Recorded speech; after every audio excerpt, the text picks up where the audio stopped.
அம்மாமன் ஊத்திய கிதாபகு B ஷிமாலிஹி, இடது கையில் ஏடு கொடுக்கப்பட்டவன் புலம்புவான் மறுமை நாளில்.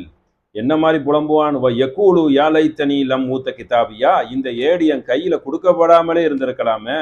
வல மாதிரி மா ஹிசாபியா, என்னுடைய வாழ்நாள் பூரா முடிஞ்சு போச்சே என்று அவன் எண்ணுவான். யா லைத்தகா காணத்தில் காதியா, என்னுடைய வாழ்க்கை அங்கேயே முடிஞ்சிருக்க கூடாதா, என் கதை உலகத்தோட முடிந்திருக்கும் என்று நினைத்தனே, இப்ப இங்க வந்து மாட்டிக்கிட்டனே.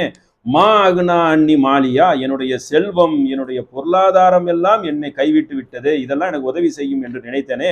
ஹலக்க அன்னி சுல்தானியா, என்னுடைய ஆட்சி அதிகாரம் எல்லாம் அழிந்து விட்டதே. மிகப்பெரிய பணக்காரன் செல்வந்தன் எல்லாம் மறுமை நாளில் புலம்புவான். ஏன்னா அவன் தானே பொருளாதாரத்தை பத்தி பேசுறான். எனக்கு செல்வம், என்னுடைய ஆட்சி, என்னுடைய அதிகாரம், என்னுடைய பொருளாதாரம் எல்லாம் எனக்கு கை கொடுக்கும் என்று நினைத்தேன், அதெல்லாம் என் கைவிட்டு போச்சு, எக்கச்சக்கமா வந்து மாட்டிக்கிட்டனே என்று இடது கையில் ஏடு கொடுக்கப்பட்டவன் என்ன செய்வான்? மறுமை நாளில் புலம்பக்கூடிய ஒரு காட்சியை அல்லாஹ் நமக்கு சுட்டி காட்டுகிறான்.